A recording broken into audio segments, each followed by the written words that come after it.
நாடாளுமன்ற தேர்தல் கூட்டணி தொடர்பாக தமிழ் மாநில காங்கிரஸ் தலைவர் ஜி.கே. வாசன் சென்னை ஆழ்வார்பேட்டையில் உள்ள செய்தியாளர்களை சந்தித்து வருகிறார். அதனை பார்க்கலாம்.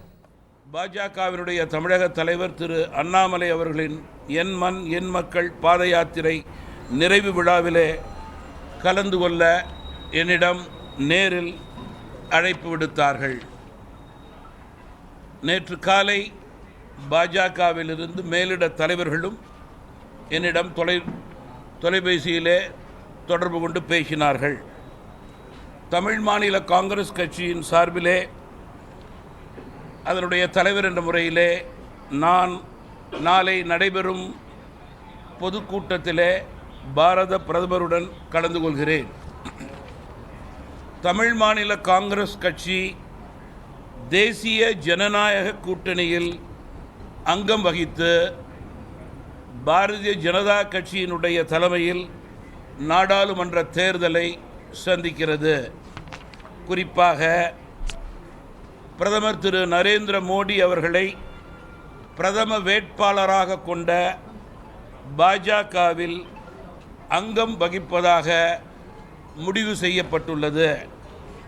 மிக முக்கியமாக தமாக ஐயா மூப்பனார் காலத்திலிருந்து இயக்கம் தொடங்கப்பட்டதிலிருந்து regional party with a national outlook என்ற ரீதியிலே பிராந்திய கட்சியான தமாக தேசிய கண்ணோட்டத்தோடு செயல்படும் கட்சியாகவே தொடர்ந்து ஆரம்பத்திலிருந்து இன்று வரை செயல்பட்டு கொண்டிருக்கிறது.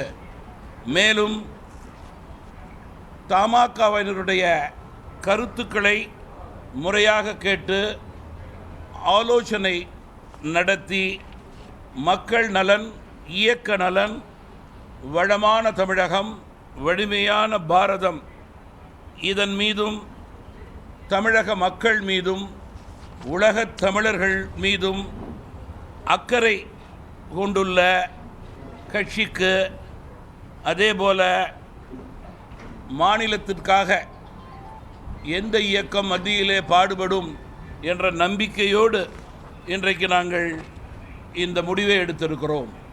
மேலும் இன்றைய சூழலிலே தமிழ் மொழி, தமிழ்நாடு, தமிழர்கள், இந்திய மக்கள், தமிழ் கலாச்சாரம் இதை விரும்பும் மத்திய அரசு அதற்கு பிரதமரை கோடிட்டு காண்பித்து பல உதாரணங்களை கூற முடியும். மேலும் முக்கியமாக இந்திய பொருளாதாரம், இந்திய பாதுகாப்பு ஆகியவற்றுக்கு முக்கியம் கொடுத்து அதை கருத்தில் கொண்டு இந்த நல்ல முடிவு எடுக்கப்பட்டிருக்கிறது. தமிழ் மாநில காங்கிரஸ் கட்சி அனைத்து தரப்பு மக்களுடைய எண்ணங்களை தொடர்ந்து பிரதிபலித்து கொண்டிருக்கிறது.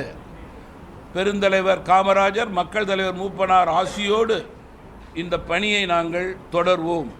குறிப்பாக அவர்களுடைய வழிகாட்டுதலின் பேரிலே சிறுபான்மை மக்கள் மற்றும் எஸ்சி எஸ்டி பிரிவைச் சேர்ந்த மக்களுடைய தேவைகளை, எதிர்பார்ப்பை, வளர்ச்சியை நன்கு உணர்ந்த கட்சியாக அவர்களுக்கு மத்திய அரசிடமிருந்து கிடைக்கக்கூடிய நல்ல திட்டங்கள் தொடர, புதிய திட்டங்கள் கிடைக்க செயல்படுத்த, மேலும் அவர்களுக்கு கூட்டணியிலே நம்பிக்கை கொடுக்கக்கூடிய கட்சியாக தமிழ் மாநில காங்கிரஸ் கட்சி செயல்படும். பத்திரிகை நண்பர்களை பொறுத்தவரையில் பாராளுமன்ற தேர்தலை பொறுத்தவரையில் 2 முறை பல்வேறு மாநிலங்களுடைய பெரும்பாலான மக்களுடைய ஆதரவை பெற்று வென்ற கட்சி பாஜக. தமிழக வாக்காளர்கள் அதனை கூர்ந்து கவனித்துக் கொண்டிருக்கிறார்கள். குறிப்பாக தமிழகத்திலே பட்டி தொட்டி எங்கும், நகரம் முதல் கிராமம் வரை 3வது முறை பாஜக ஆட்சி தொடர்ந்தால் பொருளாதார ரீதியாக நாடு உயரும், ஏழை எளிய மக்களுக்கு கிடைக்கக்கூடிய பலன்கள் அதிகரிக்கும் என்ற உணர்வு ஏற்பட்டிருக்கிறது. படித்தவர்கள், இளைஞர்கள் இதில் அதிகம் ஆர்வம் காட்டுகிறார்கள் என்பதிலே மாற்று கருத்து கிடையாது. எனவே இந்த முறை பாரதிய ஜனதா கட்சியினுடைய வெற்றி என்பது உலக அளவிலே இந்தியாவை 3வது பொருளாதாரத்திலே உயர்ந்த நாடாக மாற்றக்கூடிய உயர்ந்த நிலையை ஏற்படுத்தும். மேலும் நாட்டினுடைய பாதுகாப்பை வலுப்படுத்தும். வளர்ச்சி தொடரும், ஏழ்மை குறையும், அனைத்து தரப்பினரும் பயனடைவார்கள். தற்போது தமிழக மக்கள் இதனை நன்கு உணரத் தொடங்கியிருக்கிறார்கள். இதை நன்கு தெரிந்து அறிந்து புரிந்து பாஜக மீண்டும் ஆட்சிக்கு வர வேண்டும் என்ற எண்ணத்தின் அடிப்படையிலே வாக்களிக்கக்கூடிய உயர்வான நிலையை தமாக கூட்டணி என்ற கட்சி என்ற முறையிலே மக்களை சந்தித்து கூட்டங்கள் போட்டு இதனை வலியுறுத்தும். தமிழகத்தை பொறுத்தவரையிலே கோவிடுக்கு பிறகு என்ன நிலை, இந்தியாவுடைய மற்ற மாநிலங்களுடைய நிலை என்ன, மற்ற நாட்டினுடைய நிலை என்ன? கோவிடுடைய மிகப்பெரிய தாக்கம் வளர்ந்த நாடுகளை கூட மிகப்பெரிய அளவிலே பாதித்தது. இன்னும் பல வளர்ந்த நாடுகள் முன்னேற முடியாமல் தவித்து கொண்டிருக்கிறது. யூகே அதற்கு ஒரு எடுத்துக்காட்டு. பல நாடுகள் பொருளாதார ரீதியாக இன்னும் சிக்கலிலே தவித்து கொண்டிருக்கிறார்கள். அதற்கு எடுத்துக்காட்டு சிலோன், பாகிஸ்தான், பங்களாதேஷ் போன்ற நாடுகள்.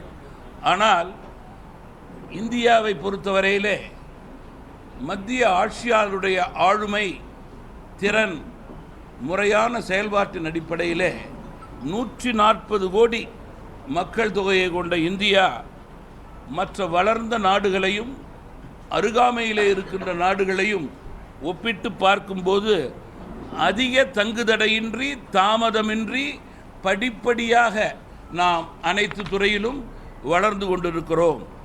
பல துறையிலே உயர்ந்திருக்கிறோம், பல துறையிலே உயர்ந்து கொண்டிருக்கிறோம். கிராமம் முதல் நகரம் வரை பணப்புழக்கமே அதற்கு எடுத்துக்காட்டு என்று நான் குறிப்பிட விரும்புகிறேன். இந்த நாடு விவசாய நாடு. விவசாயத்திற்கு முக்கியம் கொடுக்கின்ற கட்சியாக மத்திய அரசு செயல்படுகிறது. மேலும் நாட்டினுடைய மிக முக்கியம் கல்வி, சுகாதாரம், தொழில், இவைகளுக்கு மத்திய அரசு முன்னுரிமை கொடுக்கிறது. நாட்டினுடைய வருங்கால முன்னேற்றத்திற்கு, கட்டுமான பணிகளுக்கு, தனி மனித முன்னேற்றத்திற்கு இவைகள் மிக முக்கியம் என்பதில் மாற்று கருத்து கிடையாது. இன்றைக்கு தமிழகத்தில் திமுக அரசு மக்கள் விரோத அரசாகவே செயல்படத் தொடங்கியிருக்கிறது. மக்கள் மீது அவர்கள் ஏற்றிய சுமையே அதற்கு எடுத்துக்காட்டு. பால் விலை, மின்சார கட்டணம், வீட்டு வரி உயர்வு, பத்திரப்பதிவு போன்றவை சில உதாரணங்கள் தான். இந்தியாவிலேயே மக்களால் தேர்ந்தெடுக்கப்பட்ட ஒரு அரசு மக்களுக்கு கொடுத்த வாக்குறுதிகளை கொடுக்காமல் மக்களை ஏமாற்றி கொண்டிருக்கிறது என்றால் அது திமுக அரசு தான். அதிலே அவர்கள் முதல் வரிசையிலே அமரக்கூடிய தகுதி பெற்றவர்கள் என்று தமாக கருதுகிறது. சாதாரண மக்களுடைய எண்ணங்களை அவர்கள் பிரதிபலிக்க தவறி இருக்கிறார்கள். மழை வெள்ளத்தின் போது மெத்தன செயல்பாடு, மிக முக்கியமாக வெளிப்படை தன்மை இல்லை. எனவே இந்த முறை பாராளுமன்ற தேர்தலிலே தமிழக அரசுடைய செயல்பாடு மக்களுக்கு மிகப்பெரிய அதிருப்தியை ஏற்படுத்தியிருக்கிறது. செய்திகளை உடனுக்குடன் தெரிந்து கொள்ள உடனே சப்ஸ்கிரைப் பண்ணுங்க.